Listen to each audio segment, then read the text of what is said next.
Hello കൂട്ടുകാരെ, ഇന്നൊരു കഥ കേട്ടാലോ? പണ്ട് അഘോരം എന്നൊരു വനമുണ്ടായിരുന്നു. വനത്തിന്റെ ഒത്ത നടുക്കായിരുന്നു സിംഹരാജൻ താമസിച്ചിരുന്നത്. മറ്റ് സിംഹരാജാക്കന്മാരിൽ നിന്ന് വ്യത്യസ്തമായി വളരെ സ്നേഹത്തോടെയായിരുന്നു ഈ സിംഹരാജൻ തന്റെ പ്രജകളോട് ഇടപെട്ടിരുന്നത്. ദയയും നീതിയുമായിരുന്നു അദ്ദേഹത്തിന്റെ ഭരണത്തിന്റെ മുഖമുദ്ര. വിവേകത്തോടെ കാര്യങ്ങൾ തീർപ്പ് കൽപ്പിക്കുകയും നീതിയുടെ ഭാഗത്തു നിന്ന് കാര്യങ്ങൾ നടപ്പാക്കുകയും ചെയ്തതുകൊണ്ട് എല്ലാ മൃഗങ്ങൾക്കും സിംഹരാജനെ വളരെ ഇഷ്ടമായിരുന്നു. ആ വനത്തിൽ കങ്കി എന്നു പേരുള്ള ഒരു കാക്കയുണ്ടായിരുന്നു. ഒരു വക്രബുദ്ധിക്കാരിയായിരുന്നു കങ്കി. മറ്റുള്ളവരെ കബളിപ്പിച്ച് തനിക്കിഷ്ടമുള്ളത് നേടിയെടുക്കാൻ പ്രത്യേക കഴിവുണ്ടായിരുന്നു ഈ കങ്കിക്ക്. ഒരു ദിവസം രാവിലെ റോമി മുയൽ തന്റെ ക്യാരറ്റ് തോട്ടത്തിൽ നിന്ന് ക്യാരറ്റ് കഴിക്കുകയായിരുന്നു. സൗമ്യശീലനും എളിമയുള്ളവനുമായ റോമിയെ എല്ലാവർക്കും വലിയ ഇഷ്ടവുമായിരുന്നു. അതുകൊണ്ട് തന്നെ കങ്കിക്ക് റോമിയോട് ചെറിയ അസൂയയും ദേഷ്യവുമൊക്കെ ഉണ്ടായിരുന്നു.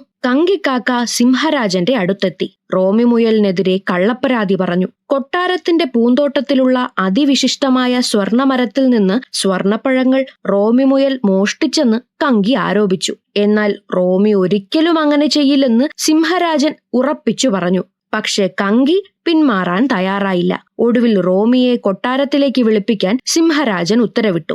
കൊട്ടാരത്തിലെത്തിയ റോമിയോട് സ്വർണപ്പഴങ്ങൾ കഴിച്ചോ എന്ന് സിംഹരാജൻ ചോദിച്ചു. താൻ കൊട്ടാരത്തിന്റെ തോട്ടത്തിൽ പോലും കയറിയിട്ടില്ലെന്ന് റോമി പറഞ്ഞു. എന്നാൽ കങ്കി തന്റെ കള്ളം ആവർത്തിച്ചുകൊണ്ടേയിരുന്നു. കങ്കിയുടെ ആരോപണം തെറ്റാണെന്ന് തെളിയിക്കാൻ രാജാവ് തീരുമാനിച്ചു.